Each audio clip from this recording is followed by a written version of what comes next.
feels so good to have a sense of belongings.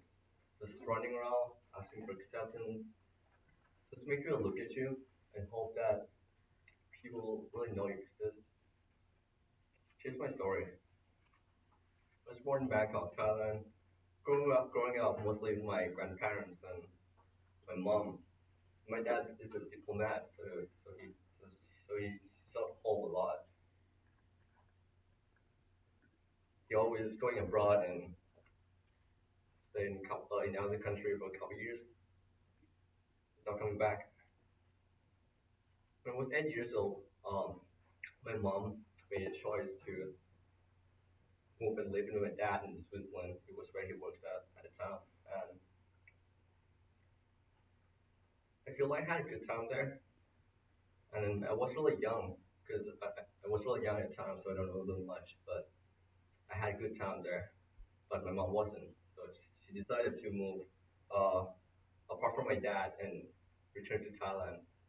So it's just gonna be me, my brother, my mom, without taking dad with us. So I stayed in Thailand for a while until my dad got his new position in South Korea, and it was a time that I made a choice to just go and live with him, just me and him. And I feel like it's a good opportunity for me to just explore this person. And it was the first time in my whole life that I actually get to do everything by myself. Because back when I used to live in Thailand, or even before that, I lived in my grandparents' house, and they had a maid, and just the maid just do everything for me. I remember when I go back home, I just throw everything away and just collect it up and clean it up for me. But my dad was not a big fan of that. I can see I move a lot to a lot of places when I was a kid, so I don't really get a chance to develop any type of lifelong bonds or real relationship with my friends. So during my time in high school, I can't really settle in, so I don't have a lot of friends. I'm really bad at socializing. I lack social skill to to be able to communicate with people properly, and no one really noticed me. So for this reason, when I get to college, which was last semester, I used to be in Chicago, and when I got to college, I just started running around to people, just just trying to get people to acknowledge me and see that I've got something too. And I just went through my life, spent a lot of money just to get what I want, and spent a lot of time with terrible people, doing all kind of unspeakable things. And funny enough, it was like the first time that I actually feel like I'm a part of something. That's for myself, and I feel like people really see me as a person that exists. I started picking up some bad habits, started objectifying people, and careless about how people feel and their well-being. Despite the fact that it's moved a lot from place to place, that's one thing that remains the same. It was the values of my family.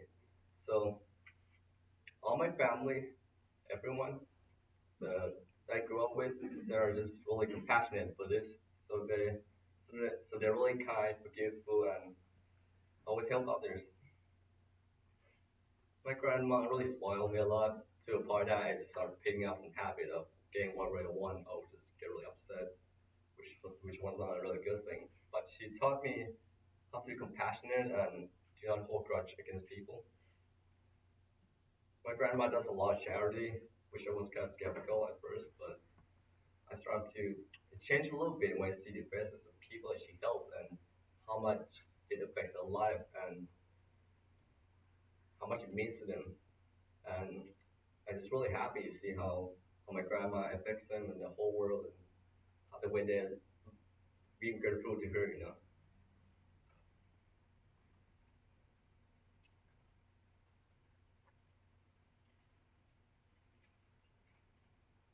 So because of this, I started to realize that when I was in college last semester, I started to realize that I'm not really on the right path.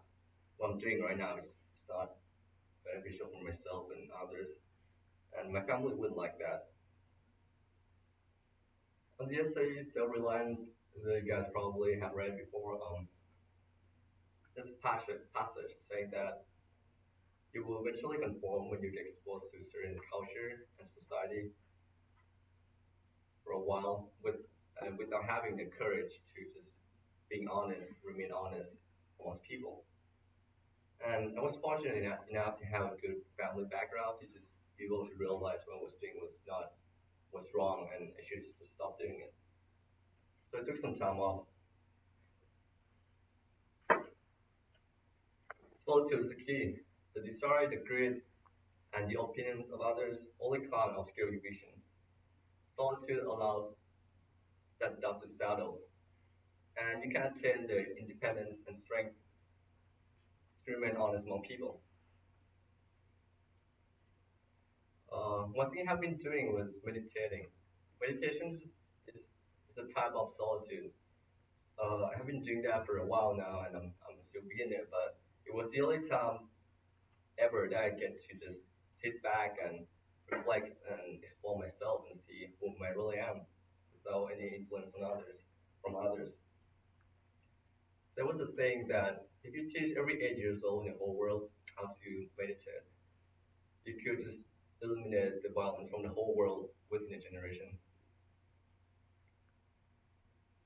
And with all these ideas going through my mind, I started to realize that just trust and character that I need around me. It's who you choose to be around with, will let you know who you are. And now, when I collect my thoughts and I start to realize what I want to do, I tend to just live in the present, to just live in the moment. And someone has told me about 5 minute rules, which was basically you just focus on what we're doing in the next 5 minutes, and you need to make sure it counts. So you basically just focus on the moment, and it will define what will happen in the future. Because remember, history, yesterday was a history, tomorrow is a mystery, but today is a gift. That's why it's called present. That's it, guys.